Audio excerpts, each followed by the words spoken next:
nínú wa yóò wá sí ilẹ̀ ìlérí. Kò sí ẹ̀dákẹ́dá tó máa ṣe nǹkan tí ò ní kọ́kọ́ pinnu.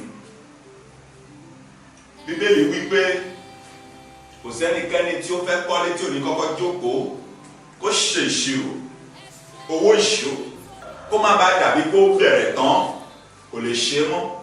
Àwọn èèyàn á máa yọ ìṣọ́tí sí wọn máa sọ̀rọ̀ sí. Hallelujah. Gbọ́ mi dáadáa, ọ̀nà wọn ló ń gbà láti lè fulfill ìpinnu ẹ̀, láti lè jẹ́ kí ìpinnu ẹ̀ kó wá sí ayé. Jésù fún ara rẹ̀ pinnu láti wá sáyé. Ó ṣiṣẹ́ láti lè jẹ́ kí gbogbo ìpinnu tó wá ṣe láyé kó ṣe ṣe. Nínú ẹ̀ ní sùúrù wà, nínú ẹ̀ ní faradà wà, nínú ẹ̀ ní àdúrà wà, nínú ẹ̀ ní àwẹ̀ wà. Èwo ni èmi àti ẹ̀ ń ṣe tó fulfill ìpinnu ẹ̀? Hallelujah. Gbọ́ ẹ jẹ́ fún ẹni sáǹpù kan. Wọ́n ní Ọlọ́run dá ọ̀run àti ayé. Ó pinnu ni. Ó pinnu bóun fẹ́ dá ọ̀run àti ayé. Wọ́n ní ó pe àwọn áńgẹ́lì. Àwọn áńgẹ́lì sọ pé bàbá don't do that o.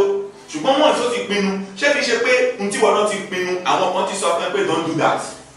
Ṣé kìí ṣe pé spirit kan sọ fún ẹ pé don't do that? Ṣé kìí ṣe pé àwọn ọ̀rẹ́ kan sọ fún ẹ pé má ṣe é? Kí ni pé àwọn ọ̀rẹ́ kan sọ pé má fẹ́ ìránṣẹ́ yẹn o, máa fẹ́ o, kò tí ì lówó o, kò lọ́jọ́ ọ̀la o. Ta ló mọ ọjọ́ ọ̀la? Jésù gan ò mọ ọjọ́ ọ̀la. Jésù sọ wípé kì í ṣe tiyín láti mọ̀. Jésù fún ara ìwọ̀n sọ pé òun gan ọmọ ọ̀la bí kò ṣe Ọlọ́run nìkan. Ta ló wá jókòó mi tó ń sọjọ́ ọ̀la fún ẹ? Wòlíì wo ló jókòó mi ló ń sọjọ́ ọ̀la fún ẹ? Èyí tó mọ Ọlọ́run lọ́lọ́run ṣe. Kí ni ìwọ náà ń ṣe láti lè mú ìpinnu wá sí ìmúṣẹ? Pé wọn náà kàn dákẹ́ kó sọ pé God will do, God will do, God will do. God will do o, but you need to take step. Ọlọ́run bá gbé ìgbésẹ̀ ká lọ dààmú lédè o. Gbogbo àwọn èèyàn tí ìmọ̀ wọn jọ, gbogbo àwọn tó kóra wọn jọ ní méjì mẹ́ta mẹ́rin, Bíbélì sọ pé ní kíkójọ wọn ò kó ara wọn jọ ṣùgbọ́n òun yóò tú wọn ká. Gbogbo àwọn tó kóra wọn jọ tó mọ̀ wọ́n lórí ìpinnu ẹ pé kó má lè wá sí ìmúṣẹ, Olúwa tú wọn ká. Olúwa fi ikú tú wọn ká. Olúwa fi àrá tú wọn ká. Olúwa fi ìyàn tú wọn ká. Olúwa fi ìjà tú wọn ká. Ọlọ́run tú àwọn ọ̀tá ẹ̀ka nínú Bíbélì náà ò ká ní. Ó ní ó tú wọn ká, ó dà wọ́n lédè rú. Gbogbo àwọn ọ̀tá ibi kíbi tán bá wà, ìwọ lè dé sàlẹ̀ odò, àwọn kan wà nísàlẹ̀ odò tó ń ṣe ìjọba ìbílẹ̀ lórí, àwọn kan wà ní igi ìwọ lè débẹ̀, àwọn kan ṣiṣẹ́ ní afẹ́fẹ́ ìwọ lè débẹ̀ kan jókòó sójú kan. So Jésù fún ara rẹ̀ pàápàá ò dákẹ́. Nígbà tí a bí Bíbélì sọ wípé a ti ọwọ́ ẹ̀mí darí Jésù sí ìjù. Jésù fún rẹ̀ lọ gbàdúrà ó lọ gbàwẹ̀ láti lè gbàgbára lórí ìpinnu tó wá fún mi wípé kó lè wá ṣiṣẹ́ ká lè ti ara Jésù fi Ọlọ́run mọ àwọn èèyàn. Hallelujah. So mo sọ fún ẹ pé ìpinnu very important. Ìdán wo ló ń pa? Ìgbìyànjú wo ló ń ṣe kí ìpinnu ẹ lè wá sí ìmúṣẹ? Bọ́ tó bá sọ ẹ dé ìwé Luke, it's not Luke chapter 19 verse 27. Ó débì kan Jésù bínú, àwọn kan tó lè fi bínú. Jésù bínú, ó sọ pé gbogbo àwọn tí ò fẹ́ kí n rí ìpinnu mi ṣe, gbogbo àwọn tí ò fẹ́ kí n jọba, gbogbo àwọn tí ò jẹ́ lọ́lá, gbogbo àwọn tí ò ní jẹ́ ṣoríire, gbogbo àwọn tí ò ní jẹ́ kí n rí nǹkan tí mo wá ṣe láyé yìí ṣe, ó ní ẹ mú wọn wá síwájú mi kẹsì pa wọn. If there are some prayer, if there are some battle, if there are some prayer session tó fẹ́ lọ, if there are some work tó fẹ́ ṣe láti conquer ọ̀tá ẹ̀, to let your promise come to fulfill. Mo bẹ̀ ọ́ lọ ṣe o, torí wàá jẹ̀bi tó bá déwájú Ọlọ́run. Ọlọ́run á jàre ẹ o, á ní mo ti dá ilé, mo ti di fún yín ní ọgbọ́n, tẹ̀fẹ́ fi gbé ìgbé ayé. Bíbélì sọ fún mi wípé ẹnikẹ́ni tí ó bá gbàgbọ́ ló ní ògo Ọlọ́run. Ìgbàgbọ́ pẹ̀lú iṣẹ́ Jákọ́bù ló wá tún mọ̀ ẹ́. Gbàgbọ́ pẹ̀lú iṣẹ́ ló jọ ń ṣiṣẹ́ pọ̀. Wọ́n ń wò ẹ́, wọ́n ń bẹ̀ ẹ́ ọ̀rẹ́.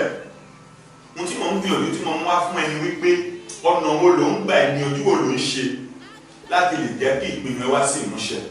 Ìwọ ló ti máìlì yìí pé wọ́n bà ẹ́ lórúkọ jẹ́, ó wá jókòó ó ní ògbàdúrà wọn, ó wá jókòó ní òlọ ṣọ́ọ̀ṣì mọ́ nítorí pé pásítọ̀ kan ti gbá ẹ, nítorí pé wòlíì kan ti play ẹ ní 419, àbí chọ́ọ̀chì kan ti gba ya ẹnìkan, àbí àfáà kan ti sín gbẹ́rẹ́ fún ẹnìkan.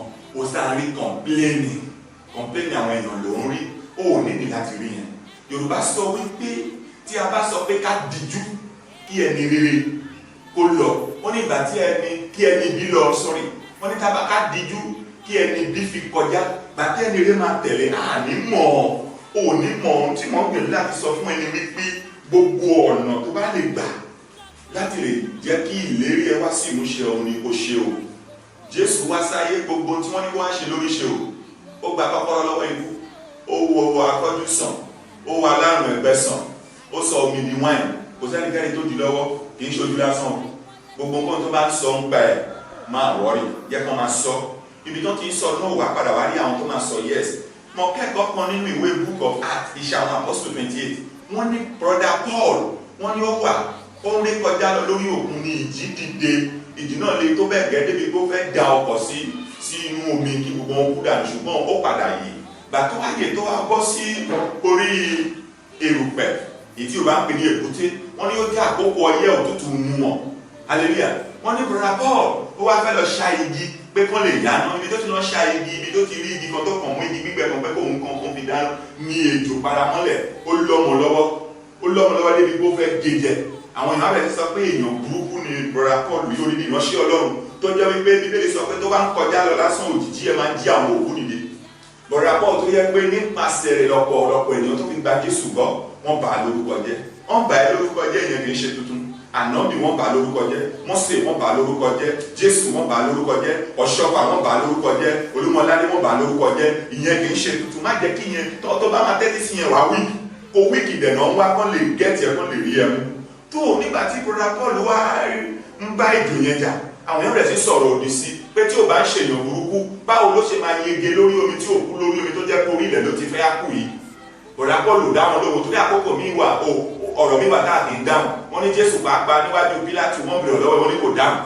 Àwọn ọ̀rọ̀ mi wà kì í dáhùn torí ìgbà tó ń dáhùn yẹn òun waste time ara ẹ̀, ìgbà tó ń dáhùn yẹn ọwọ́ wọn fẹ́ tẹ̀ ẹ́ nìyẹn.